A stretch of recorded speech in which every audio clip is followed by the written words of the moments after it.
로마서 8장 29절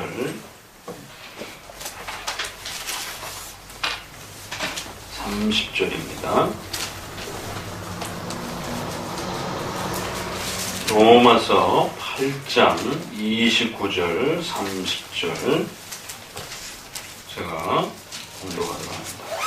하나님이 미리 하신 자들로 또한 그 아들의 형상을 본받게 하기 위하여 미리 정하셨으니 이는 그로 많은 형제 중에서 맏아들이 되게 하려 하심이니라.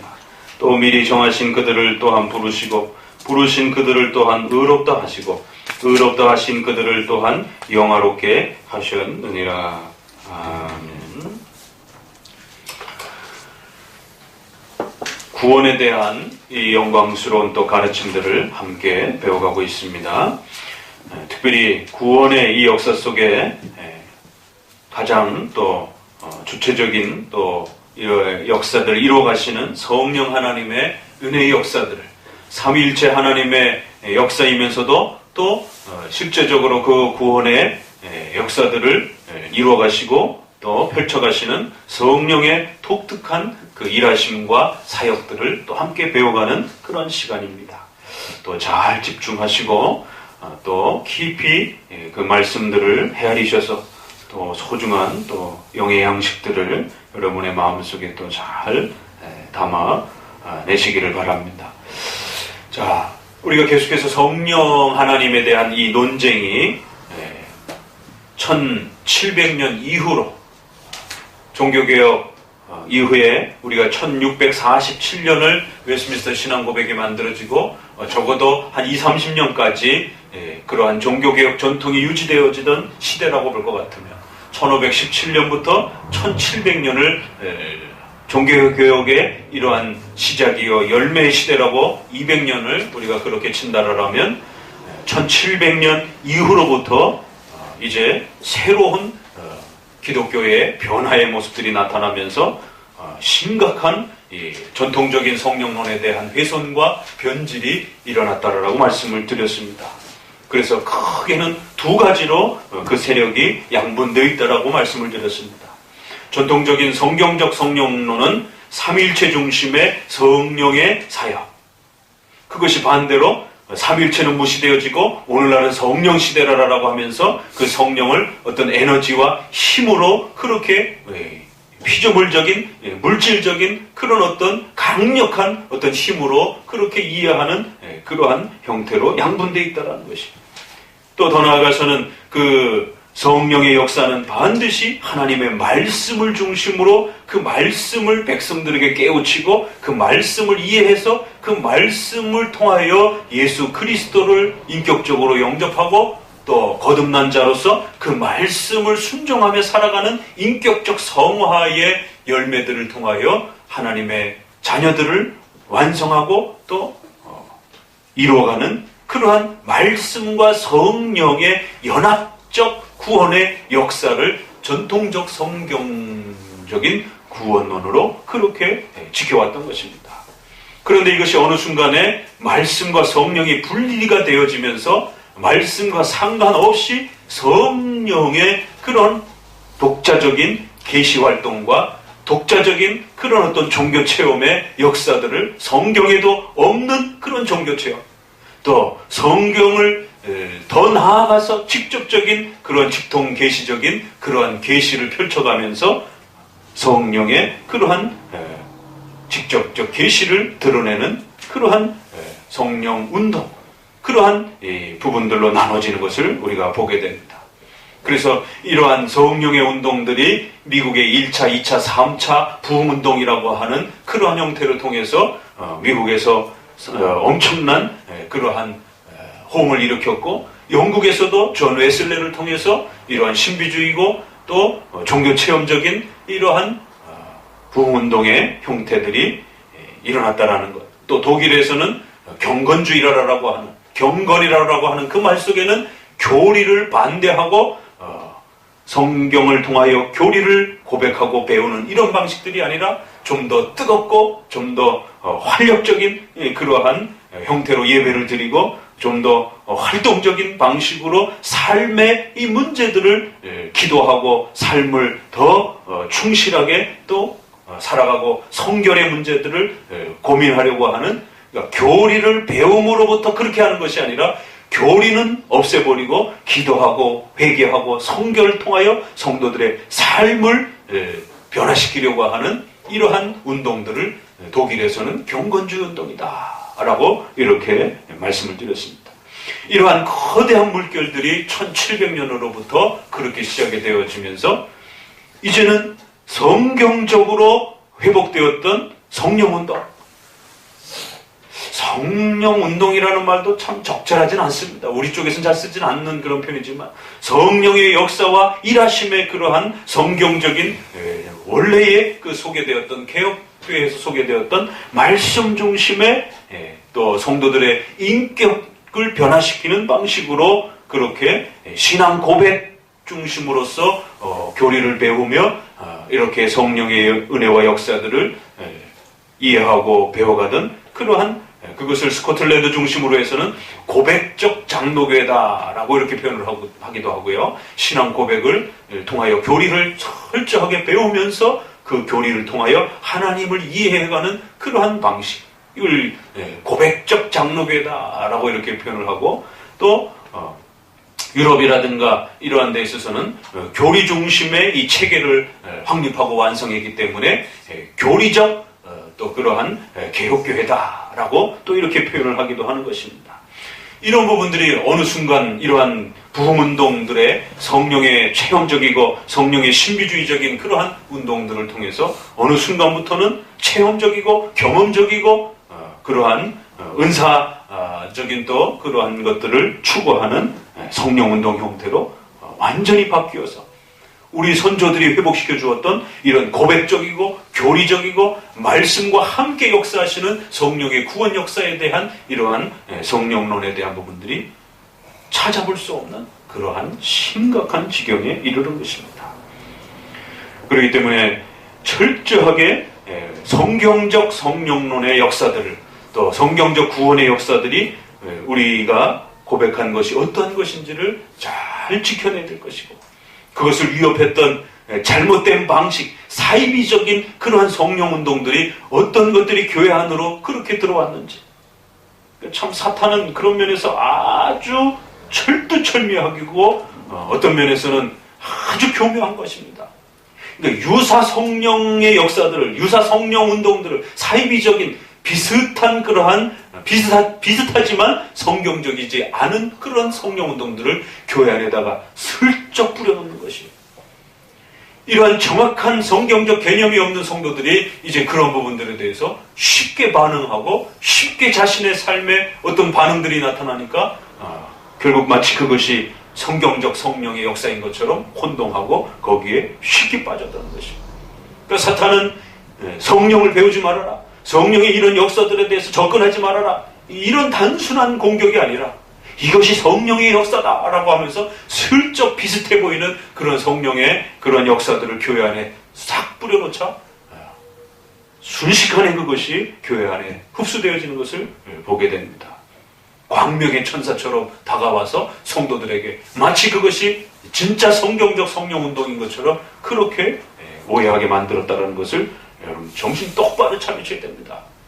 이 설교 시간을 통해서 여러분 자신을 지켜내지 못하면 영적으로 공격받고 사탄의 그러한 우는 사자처럼 성도들을 집어삼키려고 그렇게 공격을 한다라고 하는 이런 말씀들을 결코 쉬이 여기서는 안 되는 것입니다.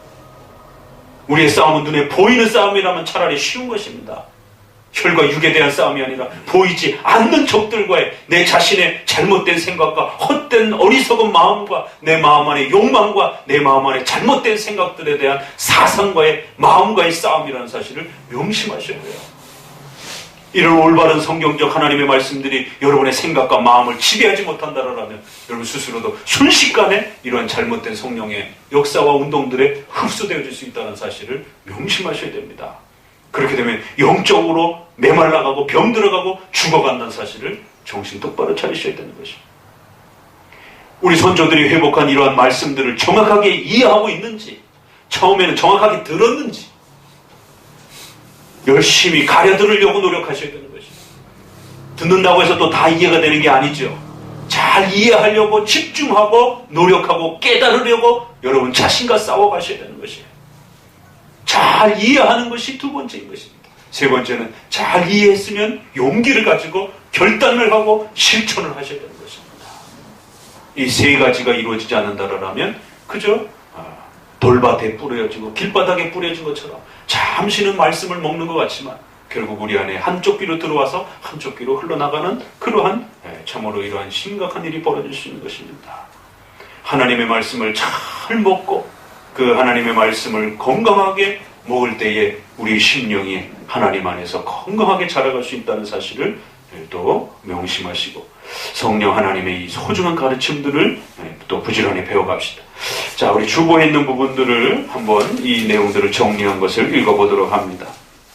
어디로부터 읽어보느냐면 제네바 교리문답에 이렇게 표현되어 있습니다. 이처럼 성경적인 성령의 역사는 말씀과 성령의 연합된 역사, 이 말씀과 성령을 분리시키는 것은 신비주의적인 그러한 체험위주적인 사이비적인 성령운동이다라고 말씀을 드렸습니다. 이것이 오늘날만 이루어진 것이 아니라 종교개혁시대 때도 역시 문제가 된 것입니다. 제네바 교리문답 36문을 제가 먼저 읽습니다. 그분은 어떤 종류의 기름에 의해 기름 부음을 받으셨습니까?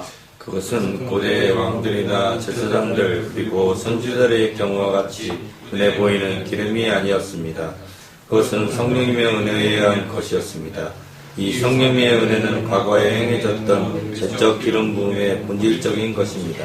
그리스도가 통치하는 왕국은 어떤 형태입니까? 그것은 영적인 것이며 그의 왕국은 의와 생명을 지니고 있는 말씀과 성령으로 이루어져 있습니다.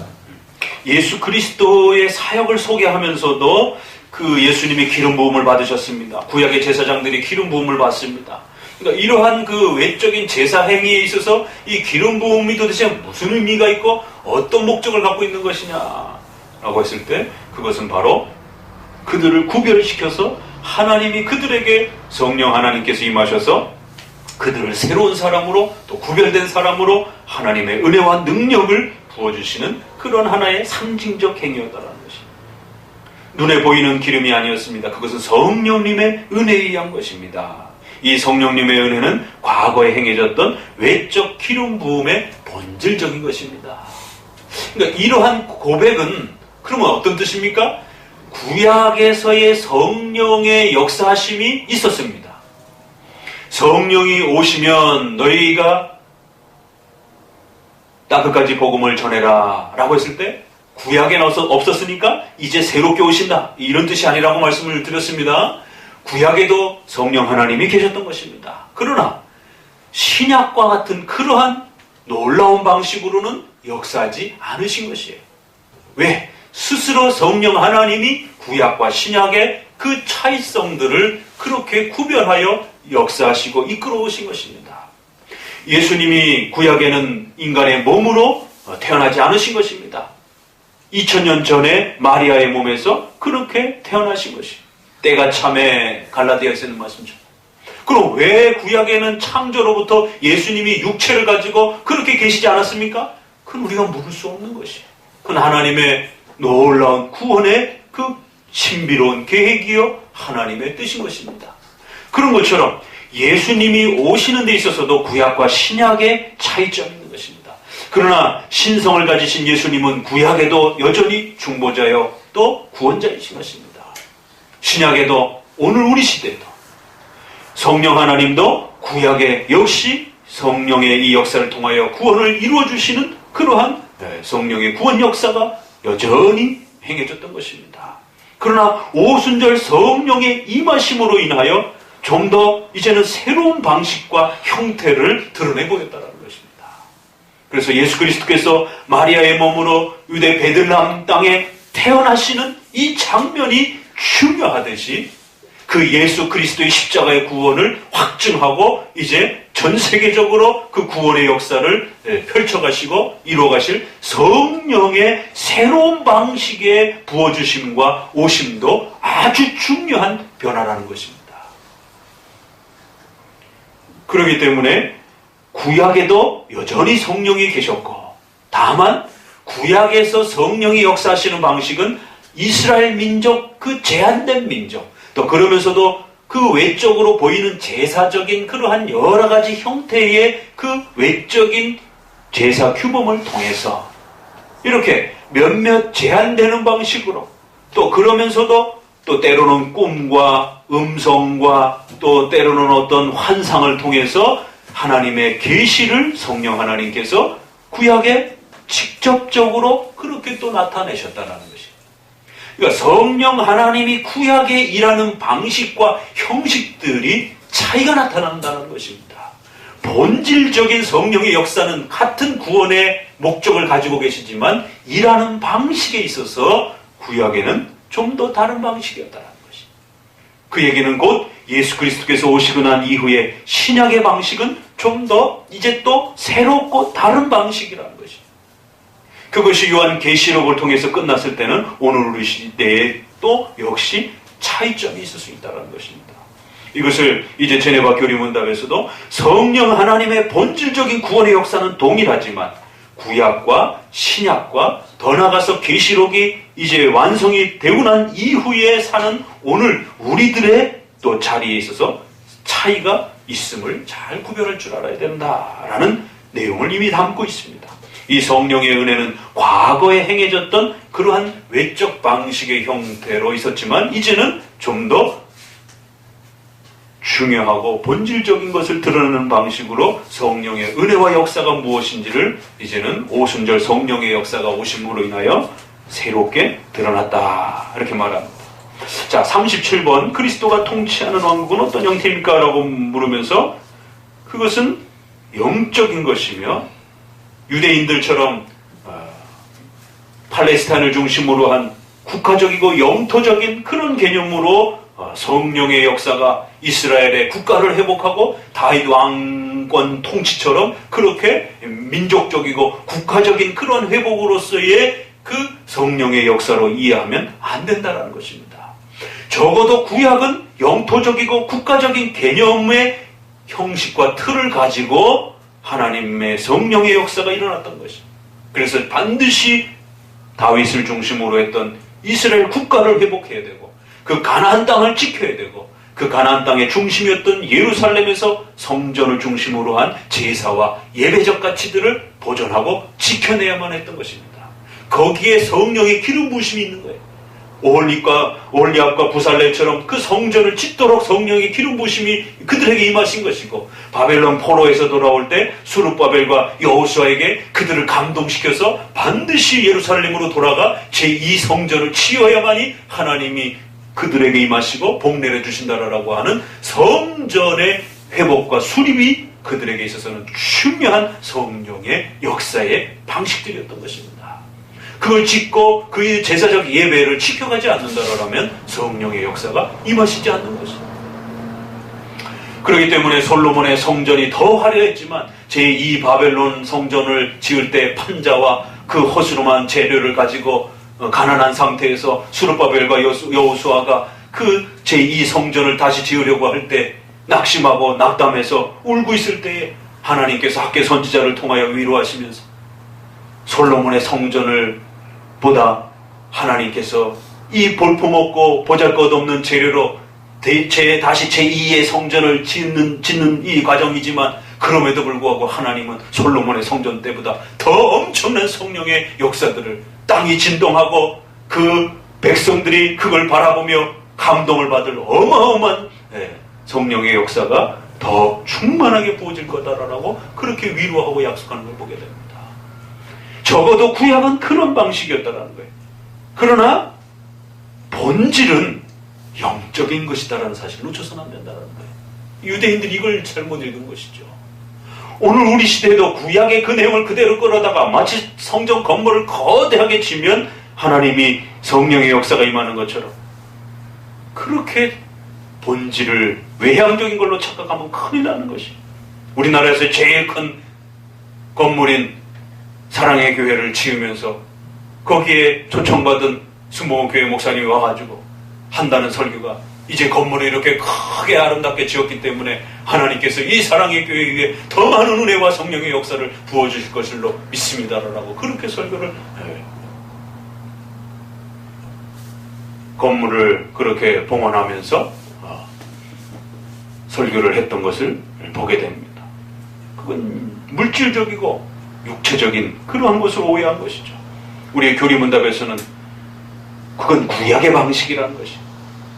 본질은 구약이나 신약이나 성령의 역사는 인간의 마음을 변화시키고 죄악과 부패로 가득 찬 그 악한 인간의 마음을 거듭나게 하고 새롭게 만들어 하나님을 사랑하고 예배케 하는 바로 마음의 변화가 영적인 것이 본질임을 놓쳐서는 안 됩니다. 그래서 예레미야 30장으로부터 시작되는 33장까지 내가 새 영을 부어주고 그들의 마음에 새 영을 부어주어서 그들의 마음을 새롭게 할 것이다 라고 하는 것을 이미 소개하는 것입니다. 이 그리스도의 왕국은 영적인 것이며 그 왕국은 어떻게 시작되고 유지되느냐? 바로 그 성령의 역사가 말씀을 백성들에게 깨우치면서 말씀과 성령으로 이루어지는 것입니다. 이렇게 아주 정확하게 오해하지 않도록 그 성령의 역사는 구약에서는 제사와 국가 영토와 함께 진행이 되었습니다. 신약에서는 보이는 예수 그리스도와 그 예수 그리스도를 따라다니면서 순종하고 나아가는 그런 방식으로, 그리고 예수 그리스도께서 십자가에 죽으시고 부활한 이후에는 말씀을 이제 의지하고 믿는 방식으로 그렇게 형식적인 방식들이 바뀌어간다는 것입니다. 본질적인 것은 역시 구약에도 하나님의 말씀을, 신약에도 예수 그리스도의 말씀을, 오늘날도 하나님과 예수님이 남겨주신 그 말씀을 이해하고 배우는 방식으로서 성령이 역사되어진다는 것입니다. 이것이 종교개혁을 통한 성령의 역사의 아주 중요한 원리와 방식이라는 것입니다. 그러니까 이것을 지적할 때마다 신비주의자들이 끊임없이 개혁교회와 장로교회의 성령론을 공격하는 비난이 있습니다. 아니 왜 구약에는 성령이 음성으로 꿈으로 직접적으로 질병을 회복하고 또 여러 가지 기적을 일으키면서 성령이 역사하셨는데 왜 오늘날은 그런 역사로 성령이 역사하지 않는다라고 성령의 역사를 왜 장로교인들은 자꾸 제한하고 축소시키느냐? 아주 그럴듯하게 들립니다. 분명히 성경의 구약에 하나님의 음성을 직접 듣고 꿈을 통해서 환상을 통해서 성령이 나타내시고 치료와 기적의 역사들을 통해서 성령의 역사가 그것이 본질 아니었느냐? 분명히 성경에 있지 않느냐? 맞습니다. 그러나 그렇게 행하신 성령 하나님 스스로가 예수 그리스도께서 오신 신약 이후로에는 그 성령의 역사를 다른 방식으로 조정하셨다라고 하는 것에 중요한 포인트가 있는 겁니다. 우리 스스로 그것을 바꾼 것이 아니라 성령 하나님 스스로 그 방식을 바꾸셨다는 것입니다. 그래서 더 이상 구약의 방식들을 사용하지 않으시겠다라고 성령 하나님 스스로 그렇게 제안하시고 그 방식들을 예수 그리스도의 죽으심과 십자가에 고난받으시고 부활하신 그 그리스도의 그 구원의 사역을 분명하고 또 선명하게 드러내는 방식으로서 이제 그래서 그 그리스도께서 남겨주신 그 말씀을 백성들이 이해하고 배우는 방식으로서 그렇게 성령 하나님이 자신의 사역을 조종하셨다는 것입니다. 구약은 성경을 만들어가던 시대였습니다. 그 성경을 만드시는 분이 성령 하나님이셨던 것입니다. 그러나 요한계시록을 통해서 성경을 이제 전부 다 완성하신 성령 하나님께서 더 이상 성경을 만들어가지 않겠다라고 스스로 기록 성경에 대한 기록 계시에 대한 성령의 역사를 성령 하나님이 스스로 중단하셨다는 것입니다. 그렇기 때문에 요한계시록 이후에 직접적으로 꿈을 통해서 환상을 통해서 하나님의 계시를 듣는 이러한 성령의 방식들은 이제 중단되었다라고 말할 수밖에 없다는 것입니다. 비록 그러한 방식들이 구약과 신약에 있다 할지라도 그걸 절대로 따라해서는 안 되는 것입니다. 저들은 성경에 있으니까 따라한다 이렇게 말합니다. 그러나 우리 개혁교회와 장로교회는 성령 하나님이 그러한 방식을 이제 스스로 중단하셨다라고 말하는 것입니다. 그러니까 이제 제3자가 들을 때는 신비주의자들의 말이 훨씬 더 그럴듯해 보이는 것입니다. 이걸 성경 전체를 통해서 체계적으로 잘 이해하고 배우지 않는다라면 장로교회의 이 가르침이 좀 이상해 보이는 것처럼 들려질 수 있는 것이, 왜 장로교인들은 성경에 있는데 왜 처음 말을 안 하는가? 구약과 신약에 분명히 성령이 이렇게 역사하셨다라고 분명히 그렇게 기록되어 있는데 왜 그걸 안 따라하는가? 성경에 기록되어 있다라고 무조건 그걸 따라하라라고 하나님이 말씀하신 건 아닌 것입니다. 어떤 것은 따라하도록 말씀하셨지만 어떤 것은 따라할 수 없는 것들을 말씀하신 것입니다. 예수 그리스도께서 이 땅에 태어나시고 죽으신 것은 결코 인간이 따라할 수 없는 것입니다. 예수 그리스도께서 40일을 금식한 것은 인간이 함부로 따라할 수 있는 그런 문제가 아닌 것입니다. 그건 예수 그리스도께서의 십자가의 죽으심을 감당하기 위한 중보자로서의 구원 사역을 완성하시기 위한 독특한 하나님의 그 율법을 완성하시기 위한 독특한 중보자로서의 그 역사요 사역인 것입니다. 그런데 성경에 있다라고 해서 수많은 목회자와 수많은 성도들이 40일 금식을 따라하고 40일 금식이 조금 어려우니까 20일로 또 줄여가지고, 그럼 20일 금식 기도는 어디 있습니까? 그러니까 이렇게 성경을 극단적으로 문자화 시켜가지고 그 문자를 고집하려고 하는 이러한 방식들이 얼마나 위험한 것인지를 잘 고려하셔야 됩니다. 자, 그러면서 이제 본격적으로 성령 하나님에 대해서 좀 더 물어 들어갑니다. 세 번째 부분으로 들어가 봅시다. 이것은 성령 하나님에 대한 부분입니다. 89문, 이 신앙이 우리에게 어떤 유익이 있습니까? 읽어봅니다. 여기서 우리는 하나님 아버지께서 예수 그리스도 안에서 우리를 대속해 주시고 구원해 주신 것과 마찬가지로 성부 하나님의 성령을 통해서 우리로 하여금 이 속죄와 구원에 참여하도록 만들어 주신다는 것을 알게 됩니다.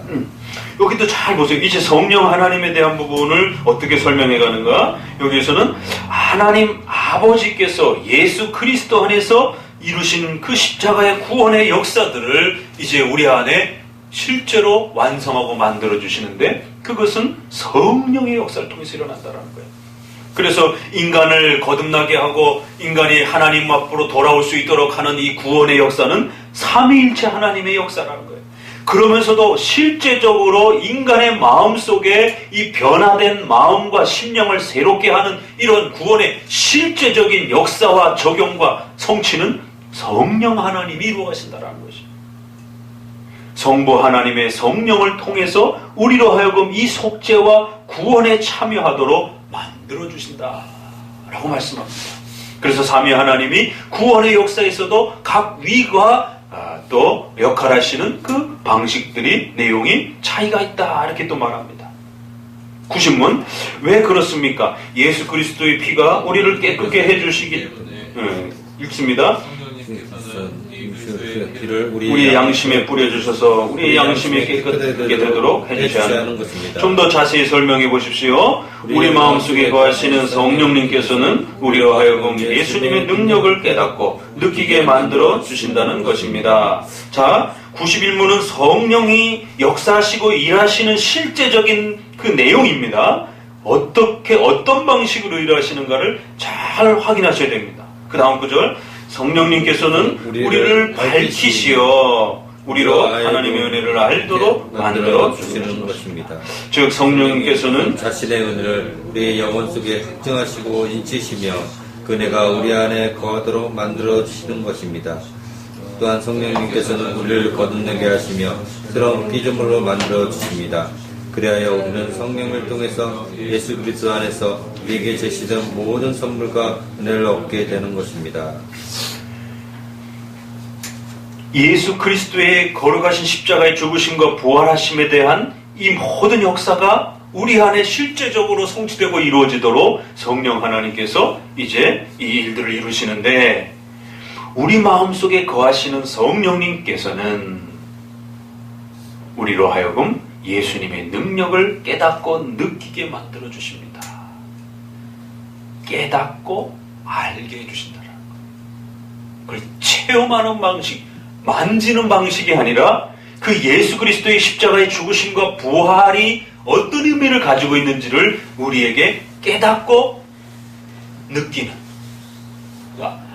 그래서 느낀다라는 말을 쓰고 있지만 이 느낌을 잘못 이해하게 되면 체험적인 걸로 오해할 수 있어요.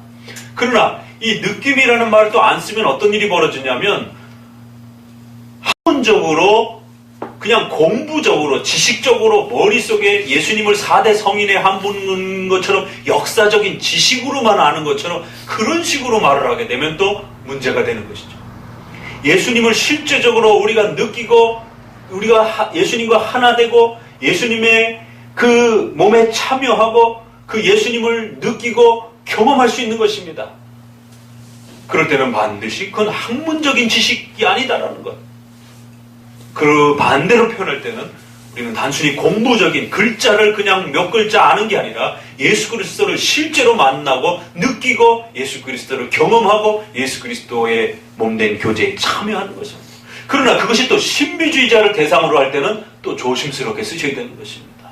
신비주의자들은 육체적인 만짐과 눈에 보이는 형태로의 느낌을 또 주장하면서 그렇게 예수님과의 신비적 만남을 예수님의 육체적 만남을 그렇게 또 강조하는 것입니다. 그럴 때 여기서 쓰고 있는 이러한 단어가 굉장히 중요한 겁니다. 깨닫고 느끼게 만들어 주십니다. 종교개혁은 두 가지 싸움이 있었습니다. 칼빈의 초창기의 싸움은 주로 로마 카톨릭과의 싸움입니다. 그러나 후반기 이후의 싸움들은 주로 제세례파, 직통계시를 주장하고 성령의 신비 체험을 주장하는 이러한 제세례파 신비주의자들, 프랑스 쪽에서는 리버티파라라고 하는 자유신령파라라고, 신령파라라고 이렇게 말을 하는 거예요. 자유파라라고 말하는 거예요. 개혁교회의 신앙 규범과 신앙 고백의 그 질서를 따라 믿지 않고 자기 자유롭게 자기 자신들 마음대로 신앙을 표현하는 자들이라서 리버틴파라고 그러고 또 영적 체험을 강조하기 때문에 신령파라고 그러도 그렇게 말을 하고, 화란과 이러한 유럽 쪽을 중심으로 해서는 대륙 쪽에 또 네덜란드를 중심으로 해서는 활동하고 있었던 자들은 또 제세례파라고 또 이렇게 표현을 하는 것이고, 때로는 신비주의자들이다라고 이렇게 또 표현을 하는 것이 다양한 표현들을 가지고 있습니다. 후반기에는 이 신비주의자들과의 싸움이 칼빈의 많은 설교와 논문이 그들을 향해 있습니다. 두적, 한쪽은 로마 카톨릭, 율법적이고 형식주의적인 형태로 구원의 역사를 그렇게 끌어가는, 그래서 로마 카톨릭의 신부가 이제 죄사함을 만들어주고 또 성만찬에 또 이러한 미사를 통해 가지고 예수 그리스도를 눈에 보이는 형태로 육체적으로 만나는 이러한 카톨릭의 문제가 있다면, 또 한편으로는 신비주의자들이 온통 예수 그리스도와의 영접을, 성령의 역사를 마치 그런 신비 종교 체험적으로 그렇게 끌고 가는 것입니다. 이 두 개를 다 정리를 해야 되는 것입니다. 그렇기 때문에 그것을 정리해가면서 올바른 성령의 역사란 예수 그리스도의 능력을 깨닫고 하나님의 말씀을 통하여 잘 이해하고 예수 그리스도가 누구인지 배워가시고 그것을 알아가시라는 거예요. 그러면 성경을 통하여 예수 그리스도를 잘 배우고 깨닫게 될 때 실제적인 예수 그리스도와의 연합과 참여가 일어난다는 거예요. 깨닫고 느끼게 만들어 줍니다. 좀 더 설명합니다. 성령께서는 우리 마음을 밝히시어, 이거를 우리가 한문으로 조명한다라고 이렇게 표현을 하는 것이에요.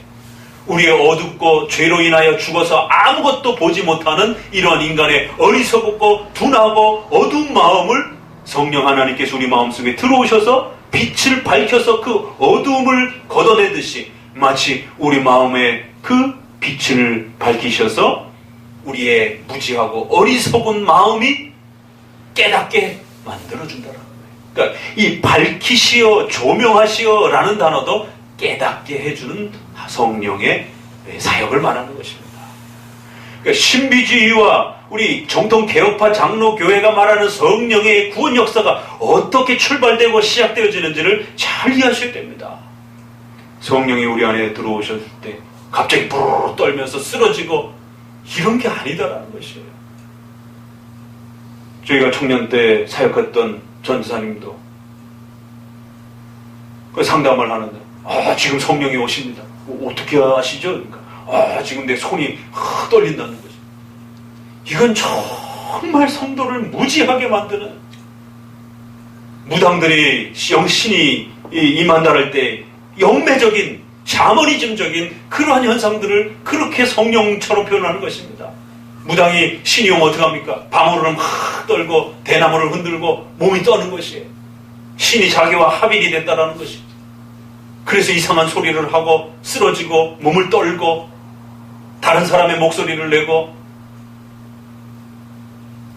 그러나 우리가 읽는 전통적인 종교개혁의 교리문답을 읽어보세요. 깨닫고 느끼게 해주고 성령 하나님께서 우리 마음을, 어리석고 둔한 우리의 정신을 깨우쳐준다는 겁니다.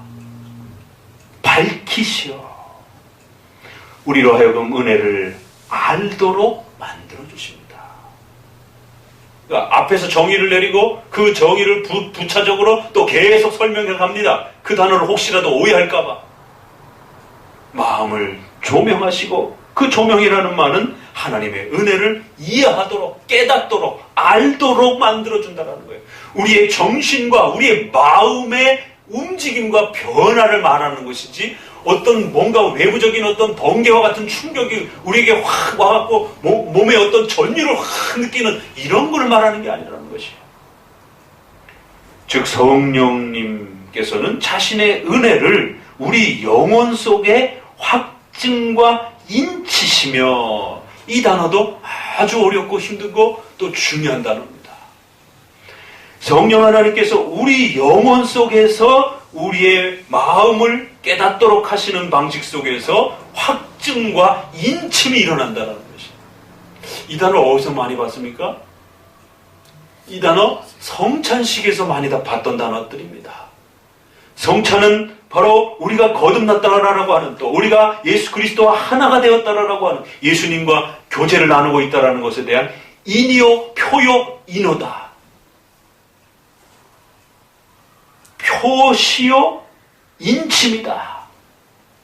그래서 사인과 실이라고 하는 이 독특한 표현을 확립했습니다. 하나는 표시가 있는, 표시적 의미가 있는 것이고, 그럼에도 불구하고 또 하나는 도장인을 써서 소유권이라고 하는 강력한 그 그래서 이걸 어떻게 다른 번역으로 시도를 해보려고 저희도 많은 노력을 했지만, 이게 한국교회 100년 동안 확립된 단어라, 또 종교개혁을 통해서도 또 이 단어로 그 의미를 끌어낸 단어라, 이걸 어떻게, 보증이라는 말도 있어요. 보증서다. 강력하게 소유권을 보증서 주는 것이에요. 그건 풀어 설명한 것이에요. 그거보다는 인호, 인침, 확증, 이렇게 보적 설명들이 있을 수 있습니다. 그러나 전통적으로 확증하고 인치입니다. 인호요, 어려운 말로는, 한문적 표현으로는 인호요. 그래서 그 깨닫고 이해한 것을, 그것이 제대로 된 것이고, 그것이 확실한 거고, 그것이 정말이고, 그것이 진짜이고, 그것이 효력을 나타낼 수 있는 아주 분명한 것인 것을 우리 안에 어떻게 해요? 확증해주고, 그거를 강력하게 보호해준다는 것입니다. 성경을 통해서 하나님의 말씀을 깨닫고 이해하고, 이러자 로마 가톨릭에서 비난합니다. 종교개혁자들. 저 종이를 호랑이처럼 무서워하고 섬기는 종이 숭배자들. 성경을 열심히 읽고 설교를 듣고 그걸 통해서 예수님을 만난다는 거예요. 그러니까 저 종이를 믿는 이 우상 숭배자들. 그러면서 우리는 기적이 있고 치료가 있고 귀신을 내쫓는 이런 구마의 역사도 있고 이런 성령의 엄청난 역사들이 있는데, 너네는 도대체 그런 것도 없고 맨날 성경만 읽고 설교만 듣는다라고 하니 이게 어떻게 진짜 기독교냐. 근데 오늘날은 거꾸로 됐어요. 오늘날의 대부분의 수많은 교회들은 기적과 치료와 병고침과 마치 이런 초자연적인 성령의 체험이 있고, 장로교는 그런 걸 강조하지 않습니다. 목회 현장에서 필요로 할 때 치료를 위해서 기도하면 나을 수도 있습니다. 하나님의 기적적인 역사가 일어나서. 그걸 우리가 아주 부정하는 게 아니에요. 그러나 안 일어날 수도 있는 것이, 그건 하나님의 뜻과 계획 속에서 그 성도에게 허락해준 섭리를 따라 일어나는 것입니다. 그건 목회자 개인의 어떤 독특한 능력에 따라서, 어떤 독특한 성도 개인의 은사에 따라서 그렇게 일어나던 시대가 이제 오순절 역사로부터 중단되었다라고 해석하는 것입니다.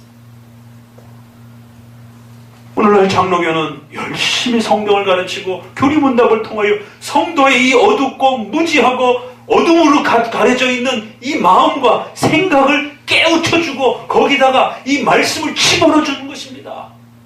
그렇기 때문에 이 작업에서 실패하게 되면 성도들은 영적으로 굶주려가는 것이에요. 죽은 자들은 절대 하나님의 이 부르심을 들을 수가 없는 겁니다. 그래서 이제 이 다음에 본격적으로 오늘 우리가 읽었던 로마서에 있는 말씀, 하나님께서 예정하신 자들을 이제 어떻게 실제적으로 성도들을 만들어 가시느냐? 부르심이라고 이렇게 나오는 것이. 그 부르심과 중생이 함께 어우러지는 것입니다. 그래서 웨스민스터 신앙고백과 이 소유리 문답에 또 칼빈의 이러한 교리 문답에서는 그냥 부르심으로만 나와 있습니다. 그래서 17세기 1800년까지는 부르심이라고 하는 단어 아래 부르심과 중생을 함께 그렇게 표현하고, 이제 1800년 이후로 조직신학이 조금 더 체계화되면서 부르심과 중생을 좀 더 세분화시켜서 하나님의 부르심의 사역과 중생의 거듭나게 하는 사역을 좀 더 세분화시켜서 설명해 가기 시작한 겁니다. 그런데 그 부르심이란 바로 하나님께서 죽어있는 우리들을 하나님의 어마어마한 음성으로 우리를 호령하여 죽은 자들을 깨우치시고 불러 살아나게 하시는 그 부르심도 포함하는 것이지만, 그 부르심이란 좀 더 세부적으로 그렇게 구별하여 나타내고 싶어 했던 후대의 조직신학에서의 그 의도는 설교를 말하는 것입니다. 그래서 외적 부르심과 내적 부르심을 구별해서 나눠주기도 하고, 그거는 이제 우리가 차차 소개가 될 것입니다. 결국 이 부르심에 있어서 중생의 성령에 거듭나게 하는 강력한 이 사역을 좀 더 강조했더라면, 이제 후대로 가면서 좀 더 체계화되면서 그런 강력한 새롭게 다시 살아나는 역사는 부르심이라고 하는, 설교라고 하는 외적인 이 하나님의 말씀을 백성들에게 강력하게 던져서 불러내는 설교 말씀을 들으라라고 하는 이 부르심을 통해서 시작이 된다는 것입니다. 성도가 불신자가 자기가 하나님을 믿는지 안 믿는지 어떻게 합니까? 회개했습니까? 회개 안 했습니다. 회개하지 않으면 아직 성도가 되지 않은 것이. 그럼 그가 어느 순간에 회개하고 교회로 나옵니까? 가장 근원적으로는 이 부르심, 그 부르심이란 내적 부르심도 있지만 하나님의 말씀을 통한 부르심을 말하는 겁니다. 설교를 말하는 것이에요. 그래서 개혁교회에 있어서는 이 설교의 자리가 그렇게 중요한 것입니다. 설교를 통해서 성도들을 생명으로 불러내기도 하고 죽음에 거하고 그대로 머물러 있는 거예요. 설교를 들으면서도 졸고 있고 설교를 들으면서도 깨닫지 못하고 여전히 영적인 무지함과 어둠에 그냥 거해 있으면 그냥 죽어 있는 것입니다. 그들을 향하여 설교를 통하여 그들에게 하나님의 부르심을 던지고 성령께서 그 순간에, 아니면 설교를 듣기 전에 그 마음속이 이미 벌써 거듭나서 교회로 그렇게 와 앉아있는 것인지, 그건 우리가 알 수가 없는 것입니다. 어찌됐든 구원의 역사에 있어서 그 과정을 바라볼 때는 설교를 통해서 그를 호령해서 하나님의 말씀을 던져주는 이 사역이 논리적으로 앞서게 된다는 것이. 그럴 때 성도는 그가 그 순간에 성령께서 그의 마음속에 오셨는지, 아니면 그 전에 그 마음속에 오셔서 준비를 이미 하고 계셨는지 우리는 알 수 없지만, 설교가 던져지는 그 순간에 그 말씀을 듣고 그가 정신이 깨우쳐지면서 그리스도에 대해서 반응의 역사가 나타나는 것이. 그래서 회개와 믿음으로 진행이 되는 이러한 구원의 과정들을 이해시켜주는 것입니다.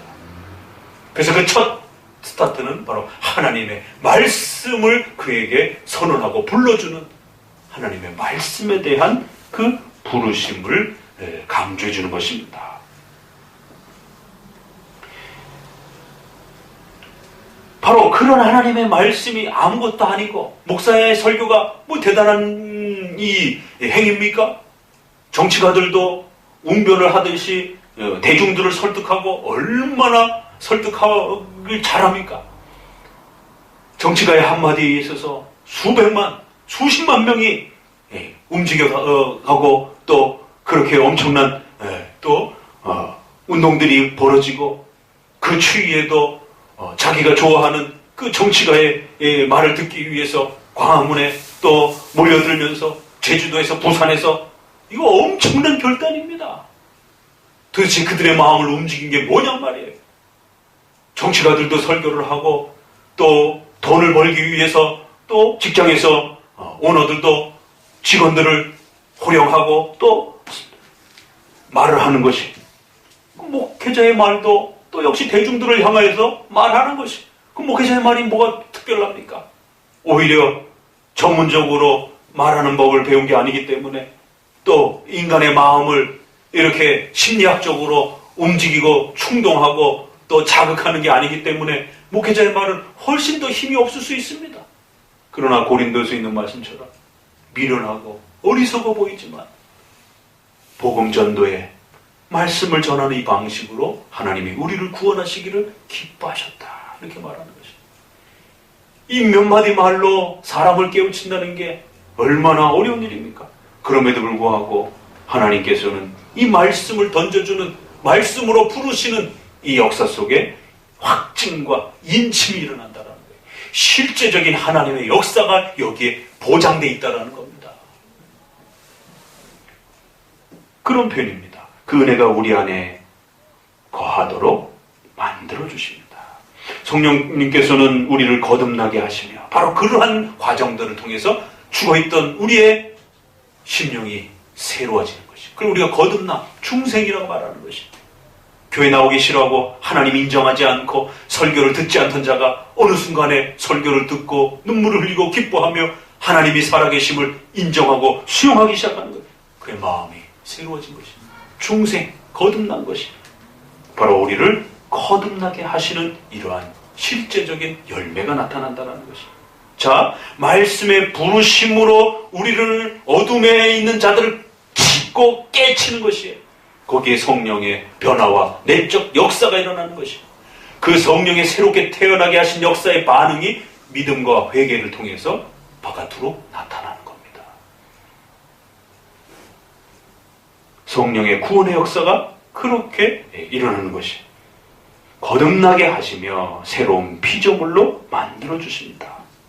자, 말씀을 깨닫고 깨우치고 또 우리 안에 그 말씀을 들을 수 있도록 조명하시는 그러한 방식들을 통해서 우리가 새 사람으로 다시 태어나는 중생의 거듭남의 열매를 얻게 된다는 거예요. 그리고 이제 마지막 문장, 그리하여 우리는 성령님을 통해서 예수 그리스도 안에서 우리에게 제시된 모든 선물과 은혜들을 얻게 됩니다. 요게 이제 믿음이라고 하는 반응이 나타나는 거예요. 예수님이 주려고 하는 수많은 은혜들이 있는데 그것을 실제적으로 누리는 그러한 반응들이 나타난다는 것이죠. 교회에 와야 예배를 드리고 설교를 듣고 그 예배적 행위를 해야 여러분의 또 삶의 가정에 물질적인 건강과 또 삶의 많은 또 실제적인 보호하심과 또 돌보심에 예수 믿고 살아가는 수많은 혜택들이 열매로 나타나는 것이에요. 요 한 고백 안에 성령의 역사의 세 단계가 그렇게 표현됐습니다. 말씀으로 깨우치고 조명하는 그 말씀의 역사가 던져지고 그 말씀에 반응할 수 있도록 우리의 죽어있는 심령을 새롭게 살리셔서 우리의 심령이 그 말씀을 알아듣게 하고 깨닫는, 여기에 새로운 영이 우리 안에 만들어지는 중생의 놀라운 변화가 일어나고, 그 중생의 변화 때문에 실제적으로 우리 눈과 귀와 우리의 몸이 반응하면서 교회 나오게 되고 성경을 읽게 되고 성경에서 말하는 것들을 순종하게 되는 실제적 실천의 변화들이 나타난다는 것입니다. 자, 제네바 교리문답에서는 성령 하나님에 대한 사도신조의 성령을 믿사오며 라는 고백을 이렇게 좀 더 자세하게 풀어서 설명을 했습니다. 이것이 100년 뒤에 웨스민스터 신앙고백에서는 어떻게 체계적으로 좀 더 정리되는가를 한번 봅시다. 자, 안으로 넘어오셔서 웨스민스터 1장 성경 부분에 밑줄친 부분만 읽어봅니다. 따라서 이 성경에는 어느 때를 막론하고 성령의 새로운 계시나 또는 인간의 전통에 의해서 아무것도 주장할 수 없다. 그럼에도 우리는 말씀에 계시된 것들을 이해하여 구원에 이르게 하는데 성령의 내적 조명이 필요하다는 것을 인정한다. 웨스트민스터 제일 첫 번째 성경을 소개하면서 모든 기독교의 출발은 이제는 이 성경으로부터 출발되어진다. 성경을 이해하는 데서부터 출발되어진다. 그런 의도가 깔린 것입니다. 다른 많은 신조들은 하나님으로부터 시작을 했습니다. 종교개혁 초기 신조들은. 그러나 웨스트민스터로 오면서 수많은 고민들을 거듭하다가 하나님을 맨 1장에 앞세운 것보다는 성경을 통해서 하나님을 배워가는 이 틀을 더 완성을 해준 것입니다. 그래서 웨스트민스터는 1장의 성경을 배치하고 거기에 성령의 역사와 관련해서 이제 성령의 새로운 계시나 또 인간적인 그러한 전통에 의해서조차도 그런 어떤 특별한 계시가 이제 절대로 성경을 넘어서서 인간에게 주어지지 않는다라고 분명히 선을 긋는 것이에요. 신비주의적이고 종교체험적인 이러한 성령 계시 운동자들을 분명히 선을 긋는 것입니다. 참 답답한 것은 오순절 순복음교회의 이러한 활동이 초기에 나타났을 때 이걸 어떻게 받아들여야 될 것인가에 대해서 한국교회가 굉장히 혼동스러웠습니다. 왜? 적어도 한국교회는 성령의 역사와 은혜를 이런 식으로 말하지는 않았거든요. 그런데 어느 날 갑자기 순복음교회의 조모 목사가 나타나가지고는 방언을 받아야 구원받고 방언을 받은 것이 성령의 구원의 역사의 표징이다라고 이렇게 말하면서 한국교회가 발칵 뒤집어지기 시작했고 그것에 대해서 전통적으로 예수 그리스도를 믿어야만 구원을 받고 세례가 그 구원의 표시다라고 고백해왔던 이 전통적인 성령의 구원의 이 역사들을 근원적으로 파괴하는 그러한 가르침이 등장을 한 것입니다. 그래서 합동측이나 통합측 할 것 없이 이 부분에 대해서 심각한 논란이 벌어졌고 결국에는 이단 조사위까지 결국 신학위원회에서 교단 차원에서 결국 이단 조사까지 벌어진 이런 일이 벌어진 것입니다.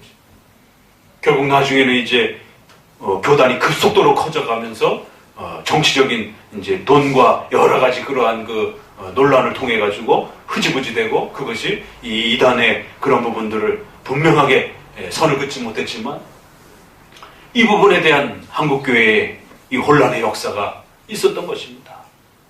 그래서 계속해서 이단에 대한 경고들을 던졌고 그러자 결국에는 본인 스스로도 이 부분을 계속 밀고나가지 못하고 이 믿음으로 구원받는 것이다. 그러나 방언은 제2의 성령의 체험과 역사를 경험하는 것이다 라고 살짝 바꿔줌으로 인해서 그 이단에 대한 시비가 수그러드는 것입니다.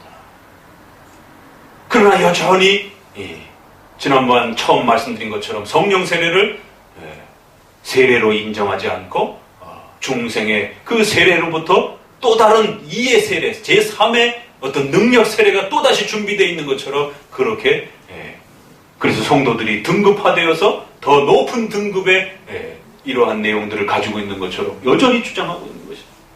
그러면서 직통 계시적인 그런 하나님의 음성을 들었다라고 이렇게 주장하는 이런 많은 방식들이 우리의 종교개혁에 있어서 분명히 선을 그은 것입니다. 그건 성령의 역사가 아니다.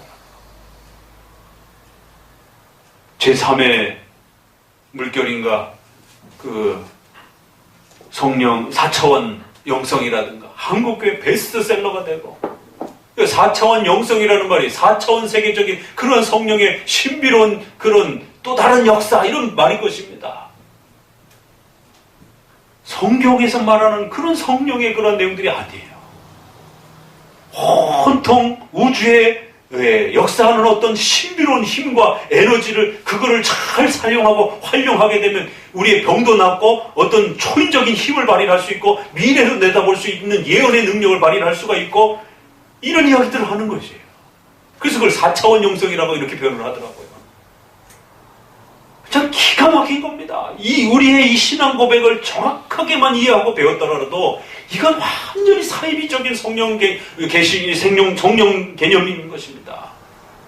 성경에서 그 어떤 데를 막론하고 성령의 새로운 계시나 그런 방식으로 성령께서 이제는 더 이상 역사하지 않는다.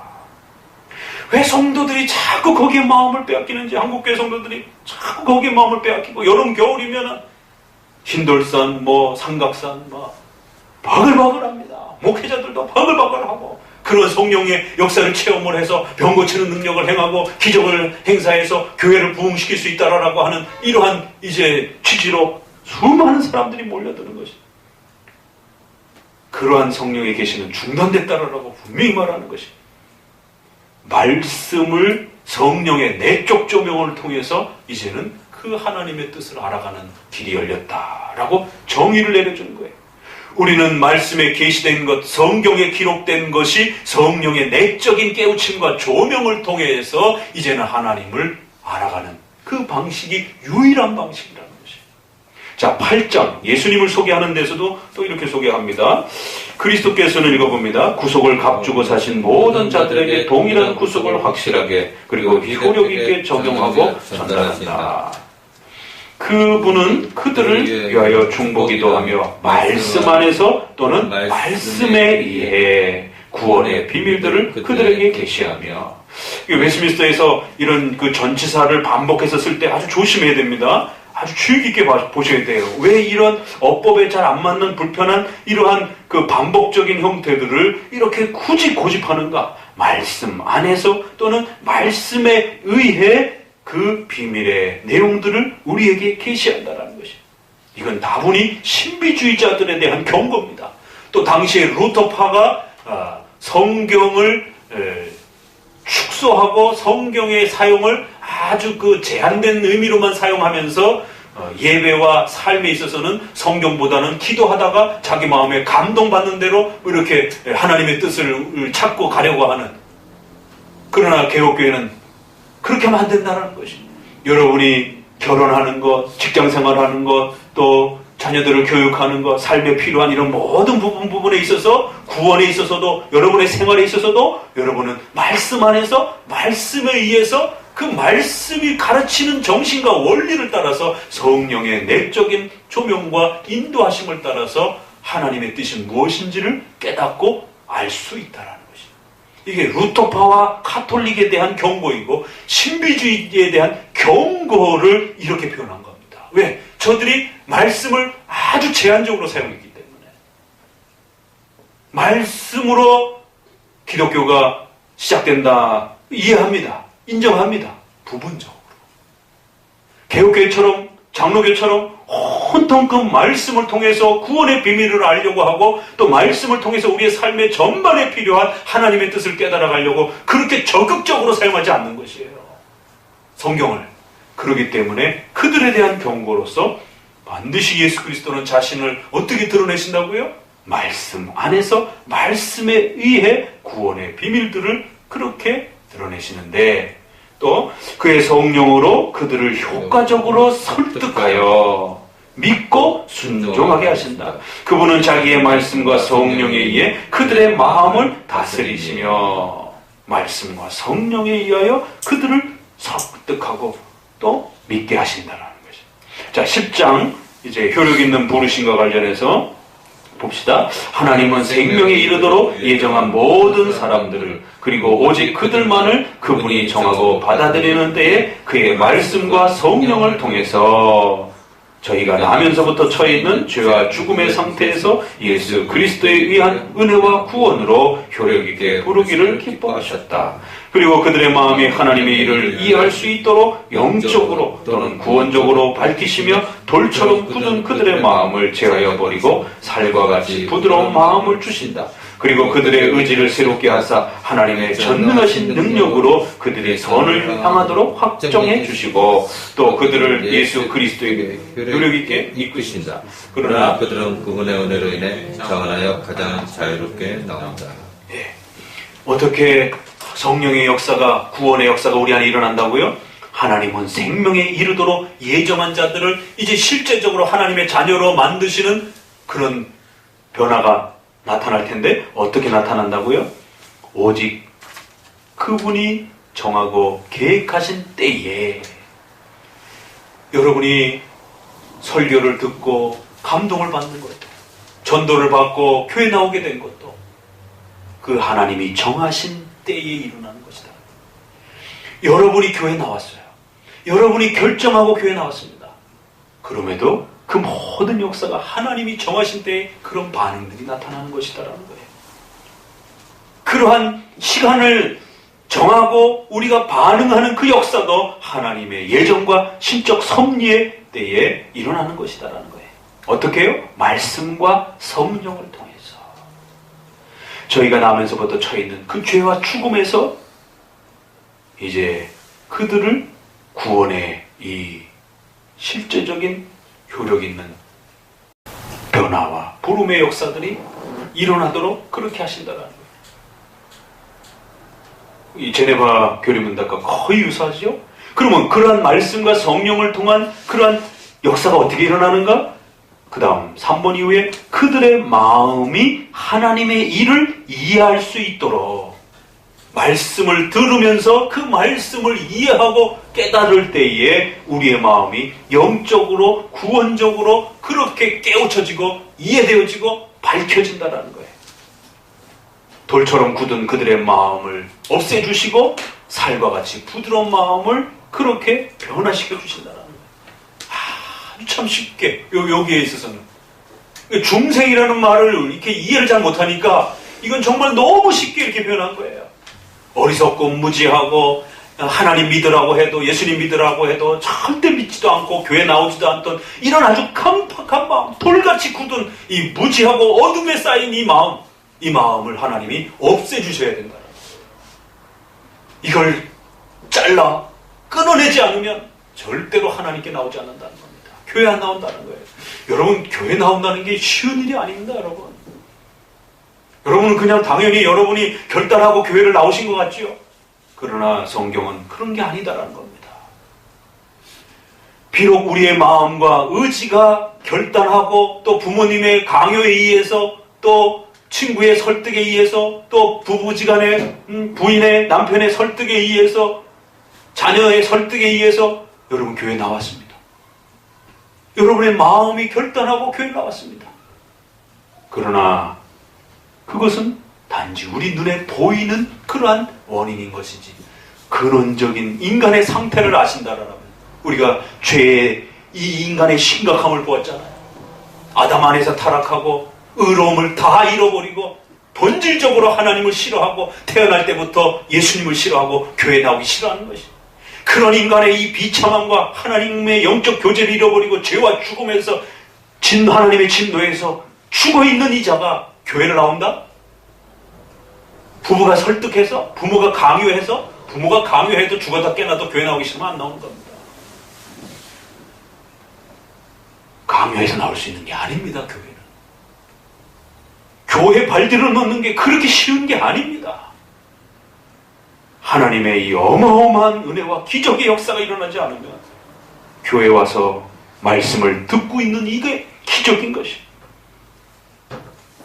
영적으로 구원적으로 우리의 마음을 밝혀서 그 돌같이 그 강박한 마음을 깨트리고 살과 같이 부드러운 마음을 우리 안에 그렇게 바꿔주신다는 거예요. 중생이 같이 표현돼 우리 마음이 그렇게 새로운 마음으로 바뀌어진다는 거예요. 그럴 때 어떤 반응이 나타난다고요? 그들의 의지가 새로워지게 되고 하나님의 전능하신 능력으로 그들이 선을 향하여 나아갈 수 있도록 확정해 주신다. 여기도 확정, 인침, 확증 이런 표현을 썼습니다. 또 그들을 예수 그리스도에게로 효력 있게 이끄십니다. 그래서 그들은 그분의 은혜로 인하여 이제 자유롭게 그렇게 나오게 된다. 우리가 이제 본격적으로 하나님의 예정하신 자들을 실제적으로 어떻게 그들이 교회 나오고 예수님을 영접하도록 행하시는 이 구원의 역사가 어떻게 일어나는지 이제 첫 단계를 배우고 있는 겁니다. 바로 부르심과 중생이라고 하는 그 가장 기본적인 첫 단계의 하나님의 성령의 역사가 어떻게 일어나는가. 하나님의 말씀을 그들이 이해하고 깨닫는 방식으로 그렇게 시작되어진다는 거예요. 그래서 예수 그리스도의 십자가의 죽으심과 부활의 그 피 흘리심이 우리의 것이 되도록 이제 우리의 그 죽은 심령이 그 예수 그리스도의 피로 새로워지도록 우리의 마음을 중생시켜 주신다. 다시 태어나게 만들어 주신다는 거예요. 그건 어떻게 일어나는지 우리가 알 수가 없어요. 그 몸이 부르르 떠는 것도 아닙니다. 어떤 외적인 그런 어떤 충격에 의해서 쓰러지는 것도 아니에요. 성령께서 우리 안에 들어오셔서 우리의 그 돌 같은 마음을 깨트리시고 제어해버리시고 마음과 생각이 바뀌어지도록 새로운 마음으로 그렇게 거듭나도록 그렇게 바꿔주시는 성령의 신비롭고 숨겨진 그러한 변화와 역사들이 일어나면서 하나님의 말씀을 듣게 하고 그 말씀을 통하여 그 말씀 속에서 가르쳐 주시는 예수 그리스도를 받아들이고 또 하나님을 고백하고 교회에 나와 또 예배 드릴 수 있는 이러한 변화들이 일어나기 시작한다는 거죠. 거기에 가장 근원적인 첫 출발이 이처럼 하나님의 말씀을 그들에게 던져줘야 된다는 거예요. 말씀을 던져주는 동시에 성령의 내적인 역사가, 중생의 역사가 그들의 돌같은 마음을 바꿔주는 역사들이 또 같이 일어나는 것입니다. 이런 엄청난 성령의 은혜의 역사들이 일어나지 않는다면 돌같이 딱딱한 이 마음, 죄로 죽어있는 인간의 부패한 이 마음은 절대로 하나님의 부르심을 듣지도 않고 성령의 이러한 역사의 내용들에 반응하지도 않는다는 것입니다. 결국 성령의 구원의 역사는 이처럼 하나님의, 여기도 표현한 것처럼 하나님의 전능하신 능력으로 그들의 마음을 바꿔주시고 불러주시고 새롭게 하심으로만이 일어날 수 있는 구원이지, 누가 설득해가지고 교회 나온 것처럼 착각하면 안 된다는 것입니다. 비록 외적으로는 우리가 그렇게 설득되어지고 또 누구의 전도를 통해서 그렇게 나오기도 하지만 근원적으로 그렇게 우리가 움직이고 반응할 수 있는 것은 성령의 이러한 내적인 역사와 하나님의 말씀을 통해서 그들을 주의 말씀으로 깨우쳐서 이 복음의 은혜 안으로 반응할 수 있도록 변화시키는 전능하신 하나님의 역사로부터 시작이 된다는 것이에요. 인간을 구원시킨다는 것, 인간을 새롭게 태어나게 만든다는 것, 이게 어마어마한 기적이 필요한 겁니다. 오늘은 로마서에 있는 이제 구원의 이 거대한 역사의 첫 단계, 부르시고라고 하는 그 부르심의 이제 앞부분을 먼저 여러분에게 부르심과 중생의 역사를 성령 하나님께서 말씀을 통해서 어떻게 우리 안에 역사하시는지를 이제 여러분에게 첫 과정으로 소개를 드립니다. 이제 다음 주에는 이 중생과 부르심을 조금 더 성경의 말씀들을 또 연결해 가면서 살펴보면서 또 함께 들여다보면서 이 중생과 부르심의 이 놀라운 성령의 위대함에 크신 은혜가 어떤 것인지들을 더 거듭 계속해서 좀 살펴보도록 할 것입니다. 오늘 다시 한번 이 말씀들을 통해서 특별히 우리의 신앙 고백을 통하여 이 부르심이라고 하는데 이 내용을 우리가 신비주의와 잘못된 이런 신비체험주의자들과 구별해서 말씀과 말씀 안에서 성령의 역사심을 통한 우리의 이 마음을 거듭나게 하고 바꾸시는 그러한 변화의 역사들을 통하여 어떻게 구원의 역사가 이제 시작이 되어지는지, 이 거대한 하나님의 전능하신 능력으로 출발되어진다라고 하는 사실을 다시 한번 마음에 깊이 새겨두시기에 주의 말씀으로 권면을 드립니다. 기도합니다. 하나님,